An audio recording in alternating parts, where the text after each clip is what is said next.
So after his completely farcical presidential announcement on Twitter Spaces, Florida Republican Governor Ron DeSantis gave his first interview as a presidential candidate. He gave this interview to Trey Gowdy, who was guest hosting on Fox News. And DeSantis suffered what I call a talking point coma. He couldn't stop repeating the word woke. He also threw in an anti-Semitic conspiracy theory for good measure, right? I mean, he is running as a Republican after all. Let's take a look at this. And this is just, if you thought the announcement was bad, when DeSantis actually gets a chance to speak, it gets even worse. So let's start there. Here is Ron DeSantis with a talking point coma. Can't stop saying woke. Well, first of all, the woke mind virus is basically a form of cultural Marxism. At the end of the day, it's an attack on the truth. And because it's a war on truth, I think we have no choice but to wage a war on woke. So how does that work for a president? Some of it may be the bully pulpit, being willing to tell the truth and not being deluded by ideology, which we see in many aspects of our society. There you go. So woke, woke, woke. Florida is where woke goes to die. We will end woke. So please understand that the term cultural Marxism is nothing but a far right-wing conspiracy theory that is, let me to put it lightly, often tinged with anti-Semitism. I get emails every time one of these right-wingers starts talking about cultural Marxism. People write in and say, David, what the hell? I know Marxism, the economic theory. What on earth is cultural Marxism? When the right uses the term cultural Marxism, they are talking about a supposed leftist agenda that wants to undermine traditional values. It wants to erode societal norms. It wants to promote political correctness and police speech and this sort of thing. Often what they accuse George Soros of is tantamount to the very cultural Marxism they claim exists. And they say that this so-called cultural Marxism is a conspiracy propagated by left-wing intellectuals, left-wing activists, Democrats, etc. They want to infiltrate and control institutions, including academia, media, entertainment, and they want to reshape culture to fit their ideology. Now, according to that perspective, cultural Marxists are accused of manipulating language, promoting and using identity politics, advocating for social justice issues and LGBT rights and so on and so forth at the expense of individual freedoms and liberty and so on and so forth.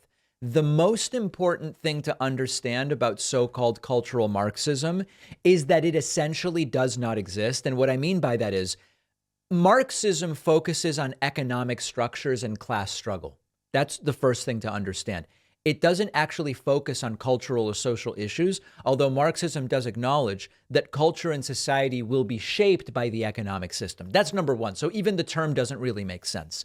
Secondly, the entire emergence of the term cultural Marxism came from a misinterpretation of actual Marxism. That's number two. And then number three, there's also no Marxists in the United States. Now, I know you might go to, the local Magic the Gathering tournament and meet an actual Marxist who understands Marxist ideology and says they subscribe to it. And I'm not insulting Magic the Gathering. I'm just saying, like, you might be able to find someone somewhere who's actually a Marxist. There is not a single Marxist in a position of power in federal government that I can think of in the United States. So when the right talks about cultural Marxism, they don't even really know what they're talking about. It's not Marxism. It doesn't exist. And it's thinly veiled anti-Semitism. So, but that wasn't the worst moment of this entire thing. Then DeSantis is asked, what makes you different than Trump? When Nikki Haley was asked this question, she said, I'm a woman of color and I'm younger. When Tim Scott was asked, what makes you different from Trump? He didn't even really answer. And he said, there will be a stark contrast, by which I guess he means he's younger than Trump and he's black. Does Ron DeSantis actually answer the question? Let's see. Yeah. So why now? And what distinguishes you from the other candidates? Are there policy differences, or is it more about electability and how you would implement those policies, even if you agree on them? I don't know.